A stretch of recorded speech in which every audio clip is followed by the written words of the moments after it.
You were talking about a deep dive into top performing markets and geolocating growth opportunities.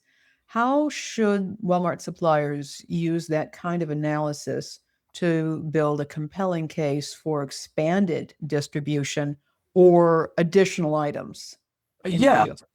it differs by supplier to supplier Mhm. and really what the makeup of the items are. So a couple of the ones that I've done here recently, it may be a regional brand or it may be for an event type item. Maybe it's, let's say, a Super Bowl item or Mardi Gras or Mhm. St. Patrick's Day, whatever that is.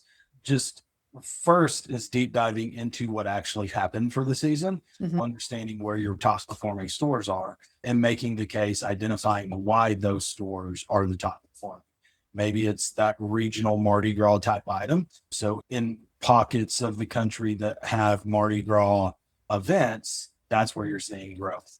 So being able to look at that distribution, lay it on top of Mhm. Walmart's actual network. So everywhere that there's a store and making the compelling argument.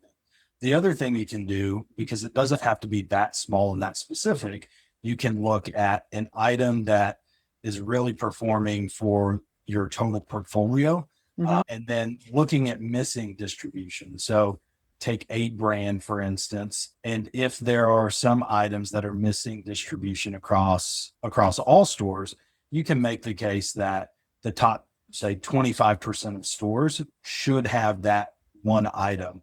Then you can pull in looking at latitude, longitude, do the geolocating to see what stores you're missing.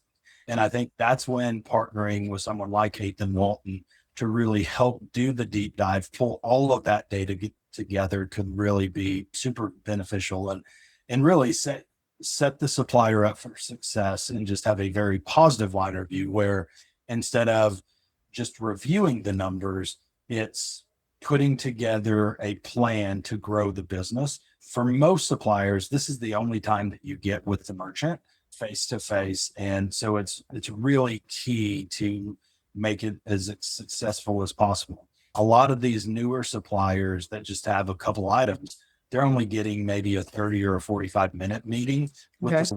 with the merchant. So it is crucial that it needs to be 100% buttoned up and presented in a way to just get the points across and have all the data behind it as well.